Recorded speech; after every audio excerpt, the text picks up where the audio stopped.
संगीत शब्दकोश चैनल में आपका हार्दिक अभिनंदन है। आइए देखते हैं ख्याल का आविष्कार, विकास, इसकी परिभाषा, इसका अर्थ और इसका संक्षिप्त इतिहास। ख्याल गायन शैली का आविष्कार कब हुआ, इस संबंध में विद्वानों में दो मत हैं। एक यह कि इसका आविष्कार 14वीं ईस्वी के अमीर खुसरो ने किया और दूसरा यह कि इसकी परंपरा प्राचीन काल से चली आ रही है। उसका यह यानी ख्याल नामकरण भले ही बाद में हुआ हो। प्राचीन कालीन परंपरावादियों का मत है कि संगीत रत्नाकर में पंडित सारंग देव ने शुद्धा, भिन्ना, गौड़ी और बेसरा के बाद पांचवी गीत साधारणी का परिचय देते हुए कहा है कि इन चारों गीतियों के साधारणीकरण से साधारणी गीत की उत्पत्ति हुई है। अर्थात शुद्धा, भिन्ना, गौड़ी और बेसरा इन चारों गीतियों की विशेषताओं को एकाग्र कर साधारणी गीत की रचना हुई है। साधारणी गीत में शुद्धा की शुद्धता एवं प्रौढ़ता, भिन्ना गीत की विभिन्नता, गौड़ी गीत की भावुकता और बेसरा की चंचलता एवं चपलता पाई जाती है और ये सारे लक्षण आज हम ख्याल गीत में पाते हैं।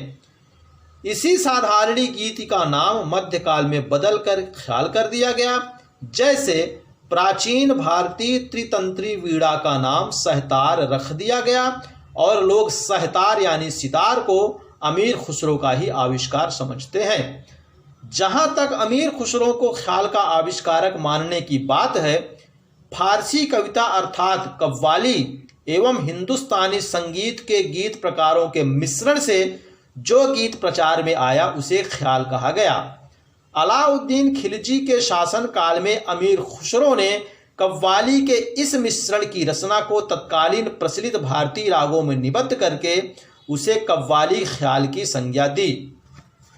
अमीर खुसरो ने स्वयं साहित्यकार एवं संगीतज्ञ होने से अनेक कव्वाली ख्यालों की तत्कालीन भारतीय रागों में एवं तालों में वांछित परिवर्तन करके रचना की। शास्त्रीय संगीत स्वर प्रधान अवश्य है, किंतु उसमें काव्य भी एक महत्वपूर्ण अंग है।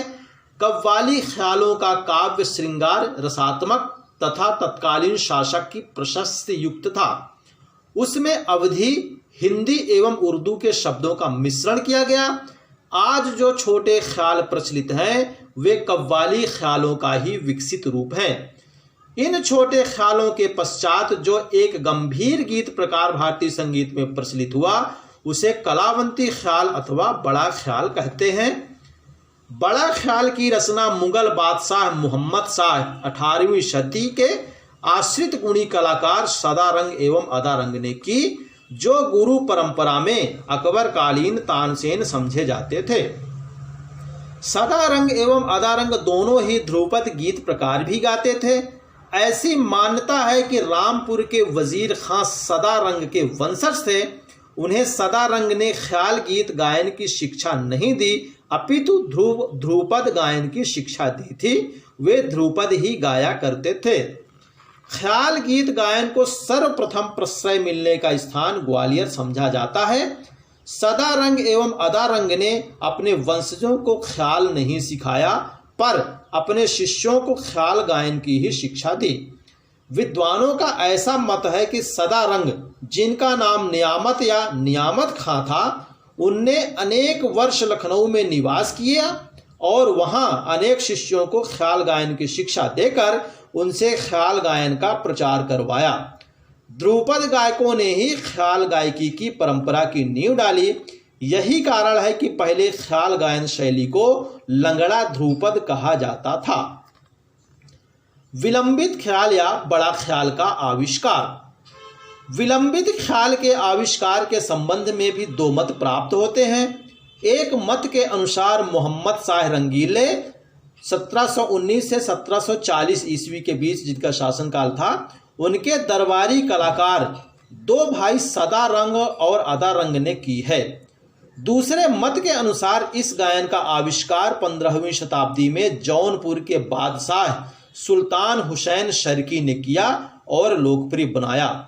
कुछ भी हो, इस क्षेत्र में सदारंग अदारंग का योगदान बहुत है और ये प्रसिद्ध भी है। उन्होंने अनेक ख्याल गीतों की रचना विभिन्न रागों में किया तथा अपने शिष्यों को सिखाया। उल्लेखनीय है कि इन दोनों भाइयों ने ख्याल कभी गाया नहीं, फिर भी ख्याल के प्रचार प्रसार में इनका योगदान अग्रणी है। उनके ख्याल न गाने का प्रमुख कारण यह था कि उस समय ख्याल गायन को निम्न स्तर का समझा जाता था और ख्याल गाने वालों का आदर भी नहीं होता था। उनके बाद मन रंग ने ख्यालों की रचना की। मन रंग के बाद दिल रंग, हर रंग, दरस पिया आदि नायकों ने भी कई ख्यालों की रचना करते हुए इसका प्रचार प्रसार किया। ग्वालियर के हद्दू हस्सू खां तथा नत्थन पीर बख्श ने भी ख्याल गायन का बहुत प्रचार किया। इनकी शिष्य परंपरा सादा रंग और आधा रंग से मानी जाती है। विलंबित ख्याल या बड़ा ख्याल का परिचय। विलंबित लय में गाए जाने के कारण इसे विलंबित ख्याल कहते हैं। इसे बड़ा ख्याल भी कहते हैं। विलंबित ख्याल में शब्द यानी गीत या पद बहुत कम होते हैं, परंतु उनके माध्यम से स्वर विस्तार बहुत देर तक किया जाता है। यह दो भागों में गाया जाता है, स्थाई और अंतरा। इसकी प्रकृति गंभीर होती है, पर ध्रुपद धमार की तरह नहीं। ख्याल का मुखड़ा अधिकतर 2 से 5 मात्राओं का होता है। कुछ संगीतक ख्याल शुरू करने से पूर्व विस्तार में आलाप करते हैं, किंतु कुछ इसका विरोध करते हैं। कुछ गायक कलाकार नोम तोम में ख्याल के पूर्व विस्तार से आलाप करते हैं, जबकि नोम तोम का आलाप ध्रुपद गायन में किया जाता है।